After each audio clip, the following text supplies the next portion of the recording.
या मालिकेच्या आजच्या भाग आपण पाहणार आहोत विश्वा आणि जान्हवी एका रूम मध्ये फसलेले असतात। विश्वा जान्हवीला म्हणत असतो, माझी पण एक मैत्रीण होती, तिच्याशी पण बोलल्यावर असं छान वाटायचं, कदाचित तिथे ती असती आणि तिने मला जर सांगितलं असतं ना तर झालं असतो काउंटडाऊन। तेवढ्यात तेथे जयंत आलेला असतो। जयंत जोरजोराने दार ठोठावत असतो आणि विश्वाला आवाज देत असतो। जयंत म्हणत असतो, विश्वा ही रूम तर बाहेरून लॉक आहे। जयंत त्याला थांबायला सांगत असतो। मी रूम उघडण्यासाठी काहीतरी प्रयत्न करतो असं म्हणत असतो। जयंतचा आवाज ऐकून जान्हवी लगेच एक नोट्स देते, मदतीला आले आहेत, आता सुटका होईल, पण त्याआधी मला प्लीज एक प्रॉमिस करा, सई बरोबर तुम्ही आनंदाने संसार कराल, मी माझ्या फ्रेंडला दुःखात नाही बघू शकत। यावर विश्वा म्हणतो, फ्रेंड म्हणजे तू सई बद्दल बोलतेस ना? जयंत म्हणतो, ओ एवढ्या दिवसात चांगली मैत्री झाली तुमची। यावर जान्हवी मनाशीच म्हणत असते, नाही विश्वा, मी हे तुझ्याबद्दलच लिहिलंय। आय विश मी तुला हे बोलू शकले असते, मला असं वाटतंय की तुझं सगळं छान व्हावं। विश्वा जान्हवीला म्हणत असतो, तू आजूबाजूला आलीस, जवळची व्यक्ती आल्याचा भास होत, असं वाटतं की आपण कधीतरी भेटलो आहोत। जयंत इकडे जोरजोराने विश्वाला आवाज देत असतो। तेवढ्यातच तेथील एक कर्मचारी येतात। जयंत त्यांना विचारतो, तुम्ही इथले कर्मचारी आहात का? तो माणूस हो असं म्हणतो। जयंत विचारत असतो, या रूमची चावी? तो माणूस म्हणतो, हो आहे ना। त्यानंतर जयंत त्या माणसाला त्या रूमचा दरवाजा खोलायला सांगतो। तो कर्मचारी दरवाजा खोलून तेथून निघून जातो। जयंत लगेच दरवाजा ओपन करून आत येतो। आत आल्यानंतर जयंत विश्वाला म्हणत असतो, विश्वा तू इथे कसा काय अडकलास? यावर विश्वा म्हणतो, कोणी ठरवून लॉक होतं का? मस्ती केली असेल कोणीतरी बाहेरून, कुलूप लावलाय आणि काय? यावर जयंत म्हणत असतो, हो रूम बाहेरून लॉकच होती। त्यानंतर जयंत म्हणत असतो, बरं चल लवकर, सगळे तुझी वाट बघतायत। जान्हवी मात्र तेथून डोक्यावर पदर घेऊन त्या रूम मधून बाहेर निघून जाते। जयंत म्हणतो, ही कोण होती? यावर विश्वा म्हणतो, चुकून अडकलो होतो। ती कोण होती याचं आता काय करायचंय? खाली जायचंय ना, वाट बघतायत ना, मग चला। जयंत सुद्धा हो असं म्हणतो। त्यानंतर जयंत आणि विश्वा दोघेही खाली निघून जातात। पुढे सई आणि विश्वाचा साखरपुडा पार पडत असतो। जान्हवी सुद्धा त्या साखरपुड्यामध्ये असते। जान्हवीने डोक्यावर पदर घेतलेला असतो। दुसरीकडे भावना सुद्धा त्या साखरपुड्यामध्ये असते। भावनाने सुद्धा आपल्या डोक्यावर पदर घेतलेला असतो। सिद्धू सुद्धा साखरपुड्यामध्ये आलेला असतो। गुरुजी एकमेकांना अंगठी घालायला सांगत असतात। तेवढ्यातच सई म्हणते, थांबा, असं म्हणून सई उठून उभी राहते। सई म्हणते, काका मला माहिती आहे तुम्हाला हे असे प्रकार काही आवडत नाहीत, पण तुमची परवानगी असेल तर मला एक गोष्ट करायची आहे। विश्वाचे बाबा म्हणतात, हे बघ बाळा, आजचा दिवस तुझा आहे, तुला हवं ते तू कर, तुला कुणी अडवलंय? यावर सई म्हणते, माझं आणि विश्वाचं अरेंज मॅरेज आहे आणि आम्ही दोघांनी एकमेकांना प्रपोजच केलेला नाहीये। हे ऐकून सगळेजण हसत असतात। सई म्हणत असते, मला विश्वाला प्रपोज करायचं आहे। त्यानंतर सई विश्वाजवळ जाते आणि गुडघ्यावर बसून हातामध्ये अंगठी घेऊन विश्वाला म्हणते, विश्वा आपण लहानपणापासून एकमेकांचे मित्रमैत्रिणी आहोत, सतत एकत्र असायचो, न सांगताच आपल्याला एकमेकांच्या मनातलं सगळं कळायचं, तुझ्या या मैत्रिणीचा एक पार्टनर म्हणून स्वीकार करशील? विश्वा सईच्या हातांना पकडून वर उठवतो। विश्वा सईला म्हणतो, सई तू नेहमी मला साथ दिली आहेस, अगदी लहानपणापासून कायम समजून घेतलंयस मला। कधी कधी ना मला प्रश्न पडायचा की तू एवढी समजूतदार कशी आहेस ग? यावर सई म्हणते, कारण आपण सेम वयाचे असलो ना तरी सुद्धा मुली मुलांपेक्षा 4 वर्षांनी मॅच्युअर असतात। हे ऐकून सगळेजण हसत असतात। विश्वा म्हणतो, मला कायम असं समजून घेशील ना? सई म्हणते, हो, आणि माझा नवरा झालायस तरी सुद्धा माझा मित्र म्हणूनच वाग। विश्वा हो असं म्हणतो। त्यानंतर सई विश्वाच्या हातामध्ये अंगठी घालते। विश्वा सुद्धा हातामध्ये अंगठी घेतो। हातामध्ये अंगठी घेतल्यानंतर विश्वाला जान्हवी बरोबरचे काही क्षण आठवत असतात। त्यानंतर विश्वा सईला अंगठी घालायला जात असतो। एवढ्यातच ती अंगठी खाली पडते। अंगठी खाली पडल्यानंतर ती अंगठी जान्हवीच्या पायाजवळ जाऊन थांबते। सई जान्हवीला म्हणते, तनू ती अंगठी दे ना। जान्हवी हो असं म्हणते। जान्हवी अंगठी देत असताना ती अंगठी पुन्हा खाली पडते आणि ती थेट जाऊन भावनाच्या पायाजवळ जाऊन थांबते। हे बघून सई म्हणते, ती अंगठी द्याल का? भावना हो असं म्हणते। भावना ती अंगठी घेऊन द्यायला जात असते। एवढ्यातच सिद्धू येऊन भावनाजवळची अंगठी द्या असं म्हणून घेत असतो। भावना लगेच सिद्धूच्या हातामध्ये ती अंगठी ठेवते। सिद्धूला भावना असल्याचा भास होतो, परंतु भावनाने डोक्यावर पदर घेतलेला असतो। सई सिद्धूला अंगठी द्या असं म्हणत असते। सिद्धू ती अंगठी घेऊन सईजवळ नेऊन देतो। त्यानंतर सई विश्वाला म्हणते, हे घे, आता धांदरटपणा करू नकोस प्लीज, असं म्हणून ती अंगठी सई विश्वाजवळ देते. विश्वा लगेच सईला अंगठी घालतो. दोघांचाही साखरपुडा पार पडलेला असतो. साखरपुडा झाल्यानंतर विश्वा आणि सई सर्वांना नमस्कार करत असतात. दुसरीकडे सिद्धू भावनाच्या हाताला पकडून एका बाजूला घेऊन येतो. सिद्धूला समोर बघून भावनाला खूप मोठा धक्का बसतो. सिद्धू भावनाला बाजूला घेऊन येतो आणि म्हणतो, भावना, वचन दिलं होतंस ना मला जेलमधून बाहेर काढशील म्हणून.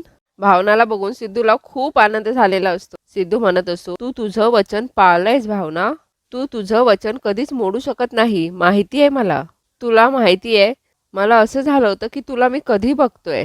भावना मात्र काहीही बोलत नसते. सिद्धू मात्र खूप खुश झालेला असतो. सिद्धू म्हणत असतो, भावना, माझी भावना, माझी हक्काची भावना, माझी बायको. तुला माहिती आहे मी घरात आलो ना, माझे डोळे तुला शोधत होते, माझं मन तुला हाका मारत होतं.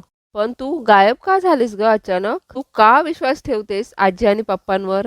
ते कधी नव्हते आपल्या विरोधात, पण आपण आहोत ना एकमेकांच्या साथीला. तुला माहिती आहे मी केवढं शोधलं तुला. पोलिसांकडे तक्रार केली, अख्खं सासवड पालतं घातलं. आपली पोरं तर पार पुण्यापर्यंत पोहोचली होती, माहिती आहे का? आणि तुला या मंदिरातच भेटायचं होतं मला. काहीतरी कनेक्शन आहे यार या देवीचं आपल्याशी. म्हणजे बघ ना, देवीने मला कौल दिला होता आणि मगच तर आपण एकत्र आलो होतो. भावना मात्र काहीही बोलत नसते. सिद्धू म्हणत असतो, माझी भावना, माझ्या हक्काची भावना, माझ्या प्रेमाची भावना. असं म्हणून सिद्धू भावनाच्या जवळ जात असतो. भावना मात्र मागे मागे जात असते. सिद्धू म्हणत असतो, हो ना. त्यानंतर भावना आपलं तोंड दुसरीकडे करते. सिद्धू म्हणतो, भावना, अगं काय झालं? हे बघ, तू चिडू नकोस, मी आलोय ना आता. खरं सांगू तर तुझ्याशी आधी बोलावं की तुला मिठी मारावी हेच कळत नव्हतं. असं वाटत होतं की तुझ्या कुशीत शिरून रडावं. म्हणून सिद्धू भावनाला मिठी मारतो.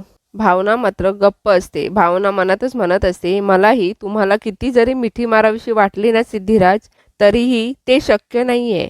आपल्यात आता पुन्हा ते नातं शक्य नाहीये. त्यानंतर भावना सिद्धूला बाजूला ढकलून देते आणि म्हणत असते, सिद्धिराज गाढे पाटील, तुम्ही माझे कुणीही नाही आहात. तुम्ही कोण आहात तुम्हाला माहिती आहे? ज्याचा तिरस्कार करावा ना असा एक खोटारडा माणूस आणि एक गुन्हेगार. तुमची हिंमत कशी झाली मला हात लावायची? हे ऐकून सिद्धूला खूप मोठा धक्का बसतो. सिद्धू आश्चर्यानेच भावनाजवळ बघू लागतो. दुसरीकडे विश्वाचा साखरपुडा पार पडलेला असतो. त्यानंतर जयंत विश्वाजवळ जातो आणि म्हणतो, सो झाली बाबा एकदाची एंगेजमेंट. कसं वाटतंय कमिटमेंट देऊन? नाही म्हणजे तू तर फुल कॉन्फिडेंटली मला म्हणाला होतास ना की जानू आली तर फक्त तुझ्याजवळ येणार, आणि आता जानू जरी परत आली तरी त्याचा काय उपयोग? तू तर आता कमिटेड झालायस. सो तुझ्या भविष्यवाणीतली अर्धीच गोष्ट खरी होणार. जानू येणार, पण तुझ्याकडे नाही, माझ्याकडे. Yes, to be with me forever. Enjoy your soon to be married life. असं म्हणून जयंत विश्वाच्या पाठीवर हाताने थोपटावत असतो. त्यानंतर जयंत तेथून निघून जातो. त्यानंतर सई पुन्हा विश्वाच्या आईबाबांना म्हणते, काकू काका, माझी अशी इच्छा आहे की तनूनी माझ्यासाठी एक गाणं गावं. तुम्ही सुद्धा तिचं गाणं अजून ऐकलं नाही आहे, हो ना? त्यानंतर विश्वाची आई तनूला गाणं गायला सांगते. विश्वाची आई तनूला म्हणत असते, आज काहीही कारण द्यायचं नाही हा. आवाज बरा आहे ना तुझा? यावर विश्वा म्हणतो, आई घसा बसलाय तिचा, बोलत नाहीये ती आज. सई म्हणते, ए मोठा, तुला काय माहिती रे, व्यवस्थित आहे तिचा आवाज. यावर विश्वाचे बाबा म्हणतात, तनू, सई तुझं खूप कौतुक करत होती, तुझा आवाज एकदा आम्हालाही ऐकू देत. दुसरीकडे सिद्धू भावनाला म्हणत असतो, भावना तू असं का वागतेस? भावना मात्र हातानेच त्याला बाजूला करते आणि म्हणत असते, दूर राहा माझ्यापासनं. भावना म्हणत असते, तुम्हाला काय गरज होती तुमच्यापेक्षा वयाने मोठ्या आणि पत्रिकेत दोष असणाऱ्या मुलीशी लग्न करायची? माझं तोंड बंद करायचं होतं की झोप येत नव्हती दोन माणसांना मारून?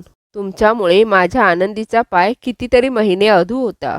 श्रीकांत इनामदारांचा मृत्यू झाला म्हणून माझ्या आईबाबांना काय काय सहन करावं लागलंय याची कल्पना तरी आहे तुम्हाला? तुमच्यावर ना कुणीच प्रेम नाही केलं पाहिजे. नाही, तुम्ही माणूस म्हणून घ्यायच्या लायकीचेच नाही आहात. तर ना तुमच्या आजी आणि पप्पांपेक्षा 4 पावलं पुढे आहात. त्यामुळे इथून पुढे तुम्ही मला भेटायचा किंवा माझ्याशी बोलायचा प्रयत्नही करायचा नाही. सिद्धू म्हणत असतो, माझ्याशी का बोलतेस पण असं तू? अगं आजी आणि पप्पांनी मुद्दामहून पडवलंय हे सगळं तुला. भावना म्हणत असते, जे माझ्या मनात आहे ना तेच बोलते मी सगळं. आणि हो, हेच माझ्या मनात आहे. तुम्हाला काय वाटतंय? माझ्या गळ्यातलं मंगळसूत्र कुठे गेलं? यावर सिद्धू म्हणत असतो, भावना हो मी तेच सांगतोय तुला. हे सगळं आजी आणि पप्पांनी मुद्दामहून केलंय. यावर भावना म्हणते, नाही, ते मी स्वतः काढून फेकून दिलंय. हे ऐकून सिद्धूला धक्का बसतो. भावना म्हणते, तुमच्या नावाचं मंगळसूत्र काय उल्लेखही नको आहे मला माझ्या आयुष्यात. असं म्हणून भावना तेथून निघून जाते. पुढे गेल्यानंतर भावना म्हणत असते, आणि एक गोष्ट, तुमच्यासारख्या माणसाचा तिरस्कार आणि तिरस्कारच करता येईल. आणि हेच खरं आहे, इथून पुढे हिम्मत करू नका माझा पाठलाग करायची. हे ऐकून सिद्धूला खूप मोठा धक्का बसलेला असतो. दुसरीकडे विश्वा तनूला म्हणत असतो, मला माहिती आहे तनू, तुझी आणि सईची खूप चांगली मैत्री आहे. सईची अशी इच्छा आहे की एंगेजमेंट गिफ्ट म्हणून तू एखादं गाणं गावस. प्लीज एखादं गाणं गाशील? जान्हवी म्हणत असते, विश्वा, तुझ्या मैत्री खातर मी तुझ्यासाठी काहीही करू शकते. तुझी मैत्रीण म्हणून तुझ्या साखरपुड्यात मी आनंदाने मिरवायला हवे होते, पण आजची परिस्थिती खूप वेगळी आहे. जयंत मात्र इकडून निघून जात असतो. जयंत म्हणत असतो, विश्वाचा साखरपुडा झाला एकदाचा. माझ्या आणि जानूच्या आयुष्यातला सगळ्यात मोठा काटा दूर झालाय आता. त्यानंतर तो म्युझिक ऐकत असतो. जान्हवी इकडे गाणं म्हणायला सुरू करते. जान्हवीने गाणं म्हणायला चालू केल्यानंतर विश्वाला लगेच कॉलेजचे दिवस आठवू लागतात. हेच गाणं कॉलेजमध्ये असताना जान्हवीने म्हटलेलं असतं. विश्वा एकटक जान्हवीजवळ बघत असतो. गाणं सुरू असताना विश्वाला जान्हवीबरोबर घालवलेले काही क्षण आठवत असतात. गाणं संपल्यानंतर विश्वा जान्हवीजवळ जातो आणि जानू असा आवाज देतो. विश्वाचा आवाज ऐकून जान्हवी तेथून लगेच निघून जाते. जान्हवी धावतच निघालेली असते. समोरून जान्हवीची वहिनी येत असते. जान्हवीचा तिला धक्का लागतो. जान्हवी तिला बघते आणि धावतच तेथून निघून जाते. विश्वाला मात्र इकडे जान्हवीचा भास होत असतो. सिद्धू इकडे भावनाला अडवायचा प्रयत्न करत असतो, परंतु भावना तेथे थांबत नसते. भावना म्हणत असते, सिद्धिराज, तुम्ही माझा रस्ता सोडा, नाहीतर मी आरडाओरडा करेन. यावर सिद्धिराज म्हणत असतो, कर, आरडाओरडा कर. भावनाचा आवाज ऐकून तेथे काही माणसं जमा होतात. त्यानंतर त्यातील एक माणूस सिद्धिराजची कॉलर पकडतो. सिद्धिराज मात्र भावनाजवळ बघत असतो. तो माणूस म्हणत असतो, काय रे, इथे बायकांची छेड काढायला आलायस? यावर भावना म्हणते, अहो राहू द्या, जाऊ दे, सोडून द्या ना. यावर सिद्धिराज म्हणत असतो, दादा, हा आमच्या घरचा मॅटर आहे, ही माझी बायको आहे, तुम्ही हवं तर विचारा. तो माणूस म्हणत असतो, काय रे, खोटं बोलतोयस? बायको आहे का तुझी? परक्या बाईला बायको म्हणतोस? सिद्धिराज म्हणतो, अहो खोटं कशाला बोलेन मी दादा. अहो बायको नाराज आहे माझी. नाराज झाल्यानंतर कशी वागणार ती, तुम्हीच सांगा. दुसरी बाई म्हणत असते, काय हो, खरंच हा तुमचा नवरा आहे का? यावर भावना म्हणते, हो.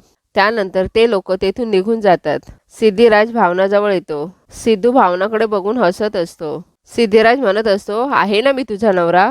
भावना म्हणते, होता, आता नाही आहे. असं म्हणून भावना जात असते.